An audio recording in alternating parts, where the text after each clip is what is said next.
যারা মাঠ দখল করে আছেন আমি আপনাদেরকে বলবো আপনারা মাঠ ছেড়ে দেন, ছেড়ে দেন, ছেড়ে দেন, নালে এখন সময় আসছে এই বাচ্চাদেরকে নিয়ে আমি সেই মাঠ উদ্ধার করব ইনশাআল্লাহ।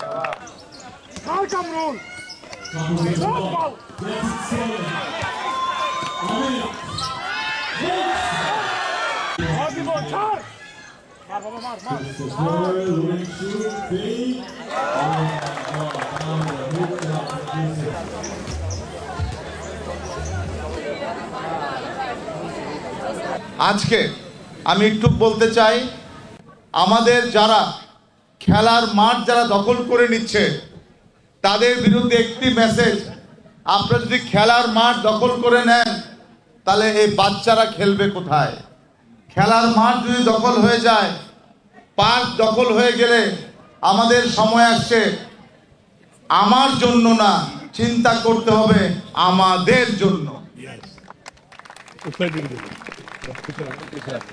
আমরা সবাই চিন্তা করি আমি আমি আমি আমি অনুরোধ করব ভবিষ্যৎ প্রজন্মের জন্য আমাদের আমাদের আমাদের।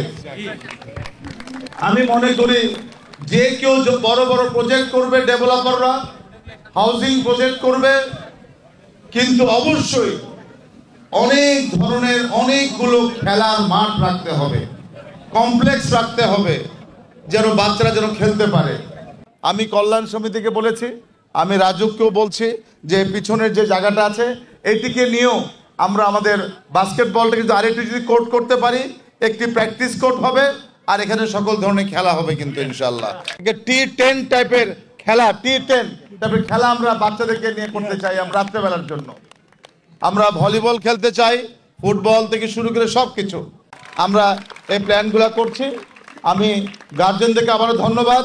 শুধু একটি কথা বলতে চাই, এই দেশ আমাদের, এই শহর আমাদের, মাননীয় প্রধানমন্ত্রী জননেত্রী শেখ হাসিনা উনি খেলা পছন্দ করেন।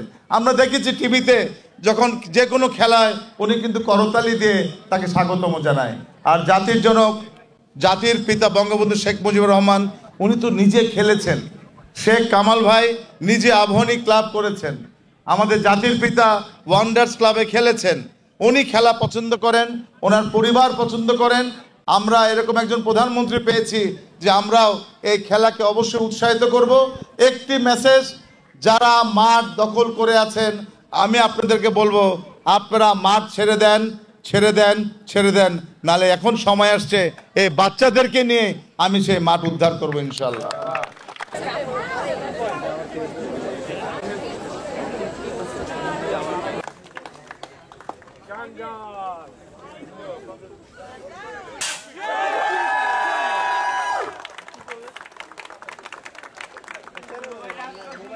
Beautiful.